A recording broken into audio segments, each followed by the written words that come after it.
So it's been, almost 3 months. It's Yeah. interesting because it feels like it's both been much longer and also like I just started yesterday. What's up? It's Kevin A. Malsh, Pine Financial Group, where we work together so you succeed. Hey, you found us here on Facebook. You found us here on YouTube. Do us a favor, hit like, hit subscribe, leave us some comments. We're trying to build a community to help more real estate investors just like you. I have a really cool special guest with me today, another Meet the Team video with our not brand new, our newest hire. She's clearly not brand new. A lot of you have already met her, Ms. Monica Ho. Thank you for joining me today. Yeah, of course. Thanks for having me. Well, I'm excited to get to know you a little bit and have our audience get to know you a little bit. So why don't you start by telling us, who is Monica? Yeah, sure. I'm obviously Monica. I joined Pine in May. I moved to Denver pretty recently in February of 2022. I grew up in Florida and kind of moved around a lot on the East Coast, but I really love it out here in Colorado. I have a lot of new fun hobbies I've developed since I've moved out here. So, yeah, it's been a really great experience living in Colorado and working at Pine so far. And you just bought a new house, so I I think did. it's in Lakewood, right? It's in Applewood. Yeah, that's Lakewood, isn't it? I guess it's Wheat Ridge. I don't really know. This is something that I'm still trying to figure out. I feel like there's so many neighborhoods in Denver. It's unclear to me where Lakewood and Wheat Ridge, like, I guess is Lakewood in Wheat Ridge? Lakewood and Wheat Ridge are two different cities. Applewood, I think, is a neighborhood. And I thought it's either Golden or Lakewood, but it's like you Oh, don't put Applewood on your address, do you? no, it says Applewood Wheat color. Ridge. Wheat No, no, Ridge. Oh, okay, okay, yeah. yeah. So it's like right on the edge there of, like, I guess Wheat Ridge too, but Wheat Ridge, Golden, Lakewood, all of those kind of come together Okay, right at that point. So gotcha. I also live in Lakewood, so I'm not too far from you. I haven't Yeah. been invited over for a housewarming party yet. Well, it's been quite the process of kind of renovating it and making it feel more like home. So hopefully once it looks a little better, Yeah. I'll be able to start inviting people over. But I moved from a condo that was under half the size of this house. So it just looks a little funny because a lot of the rooms are not completely furnished yet. Yeah. That's exciting though. And you showed me some pictures of some of your projects. So how are those going? They're going well. For context for everyone listening, I decided to repaint pretty much the entire house. And over the weekend, I decided to paint a guest bathroom. And originally, I was not going to do the bathrooms because it's just such a pain with like the toilet and all the cabinets and everything. But yeah, I would just say I feel like every DIY project I've embarked on has taken probably twice the amount of time I've thought it would. So just trying to learn some lessons here and get quicker. I think a lot of our clients and listeners and viewers probably can relate to that. A lot of fix and flippers, and nothing ever goes the way it's supposed to, does it? Yeah, I'm learning that's the case, and I'm a pretty impatient person, I think. Like when I want to get a project done, I'm like, this is my timeline. And so I'm trying to learn to be more adaptable and more patient with the projects because of course, like, I'd rather spend more time up front and get it done correctly rather than messing a bunch of stuff up and having to start over. So Oh, totally.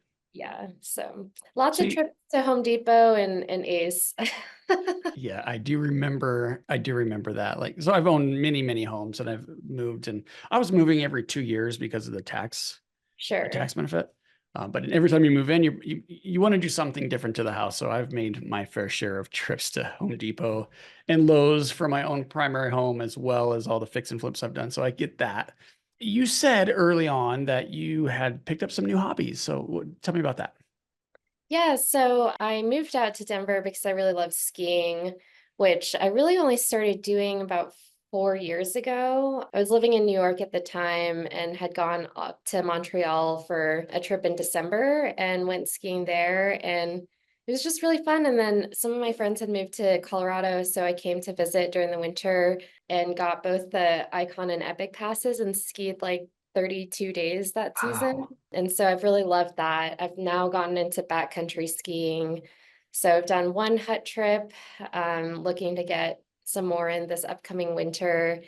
I've also gotten into rock climbing, which I've really enjoyed. It's such an interesting sport to me because it just uses like muscles and skills that I feel like I've never really applied to other sports or hobbies before. But I really love that each route is kind of like solving a puzzle. Everyone does it very differently depending on how tall you are and your strengths and things like that. So I find it really interesting mentally. That's interesting. So is this indoor or outdoor or both? Yeah, so I primarily climb inside. I do a mix of bouldering and sport climbing. I like both. I think they're both very different. Rope climbing is much more endurance focused, whereas bouldering is much harder, or I wouldn't say harder. I would say the individual moves have more impact because the routes are much shorter. I've climbed outside twice. I would like to get into it more, but I just get really nervous being outside because the stakes are so much higher. Yeah. Where do you go outside? So I've rope climbed in Clear Creek Canyon, which is probably just about 10 or 15 minutes from me now in Golden. And then I've also bouldered in Rocky Mountain National Park. There's a trail if you go up off Bear Lake Road. There's a bunch of bouldering routes over there. So that was definitely really fun, but a little scary. I see people hiking in there with those big, their Oh, mats, yeah, right? the They're those crash big, pads. the crash Yeah. pads. Yeah, it looks so funny to me, but I totally get it. Yeah. No, So do it's you hike in there with one of those? I did, yeah. And then I had to put my little backpack with like all my climbing gear and my chalk and everything in between the crash pad. But it's such a great community. I feel like I everyone that I bet. met rock climbing is very encouraging. And yeah, it's just been nice to pick up some new hobbies as an adult. Yeah, totally. That's cool. All right, so let's get into Pine Financial. So tell me how long you've been working with Pine and what do you do? Yeah, so I joined Pine on May 22nd. So it's been almost 3 months. It's Yeah. interesting because it feels like it's both been much longer and also like I just started yesterday.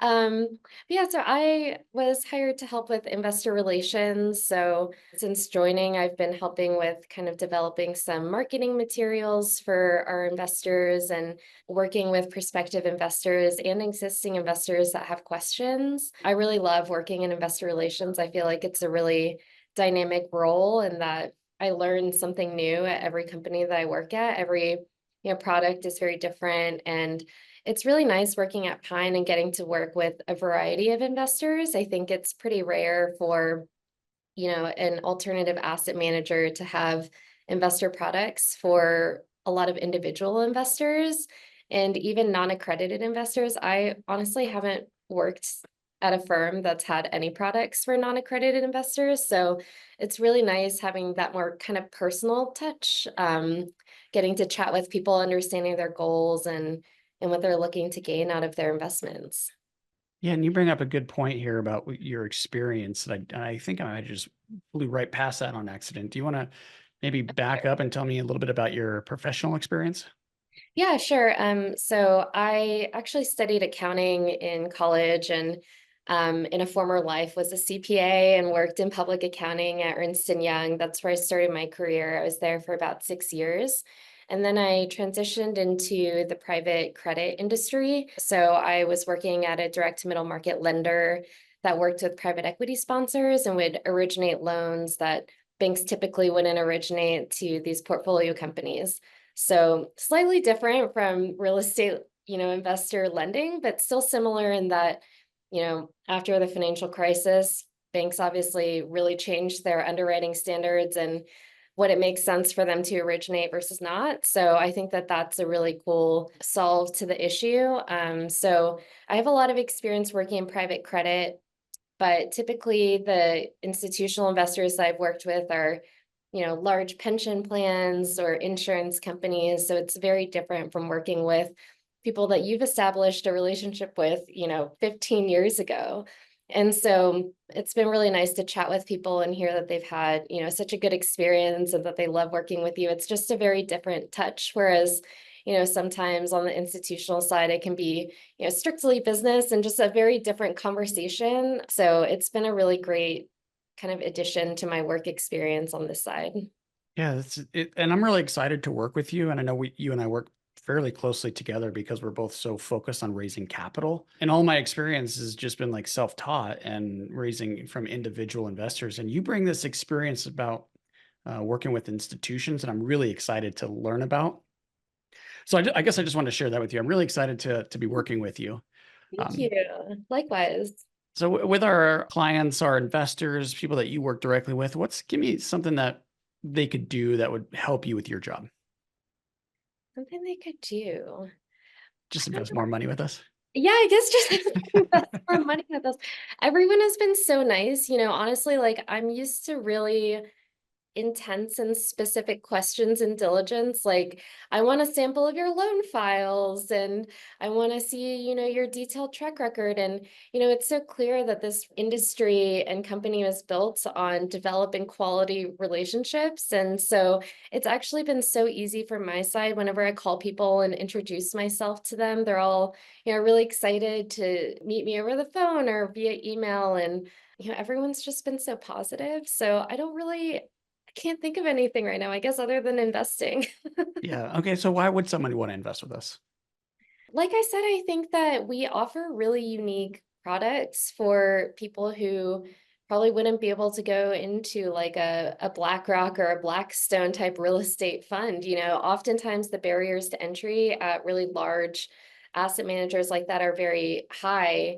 And it's hard for an individual to meet those requirements, having money locked up for 5 to 7 years and really high minimum commitments because it is time consuming to manage individual investments, but I think here it's so clear that it's worth it because these people really appreciate the investment products that we've provided and you have such great relationships with them. But I think that our products are really unique in that they provide monthly cash flow and transparency to everyone. Having the newsletters and the town halls and the emails go out, it's just such a nice personal touch and kind of the opposite of the places I've worked at. So I think that just always being able to get in touch with someone pretty quickly and easily is a really great experience for investors to have.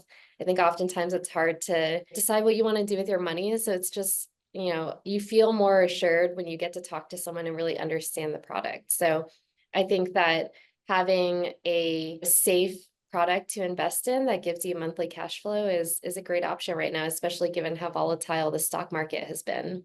Yeah, I could not agree more. I say it all the time. Don't put all your money in anything. So don't give us all your money. But if Right. you want to add some consistency and some stability, it's kind of smart to have at least a portion of your overall portfolio allocated to that type of investment. All right, Monica, tell us something about you quickly before we wrap up here that many people don't know or most people don't know about you. Oh man. So hard. Tough questions, huh?